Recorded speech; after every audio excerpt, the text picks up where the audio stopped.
প্রিয় দর্শক শ্রোতা, আসসালামু আলাইকুম রহমতুল্লাহ। এই পৃথিবীতে এমন এক নবী ছিলেন যিনি ছিলেন ধনী, সুস্বাস্থ্যের অধিকারী, বহু সন্তান সন্ততির পিতা।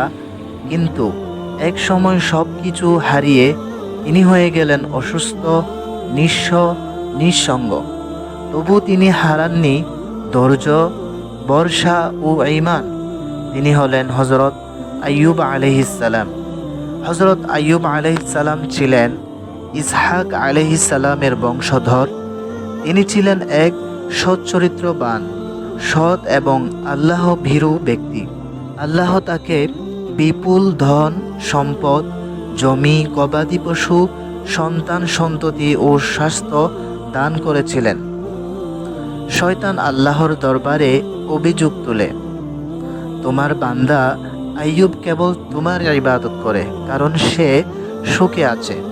আল্লাহ শয়তানকে বলেন, সে তার ধৈর্য পরীক্ষা করতে পারে কিন্তু তার প্রাণ নিতে পারবে না।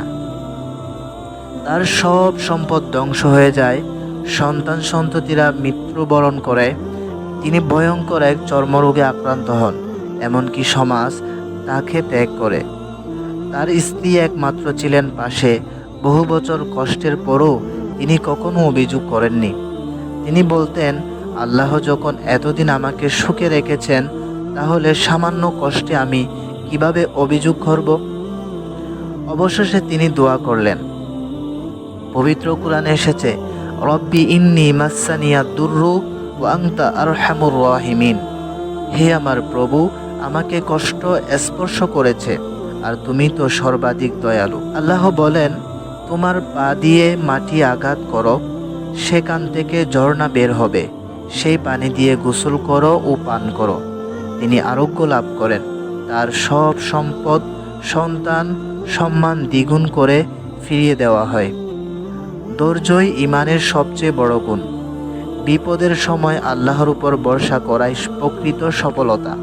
হজরত আইয়ুব আলাইহিসসালাম আমাদের শেখান, তাকদীরে যা লেখা তাতে সন্তুষ্ট থাকাই ঈমানের সেরা পরিচয়।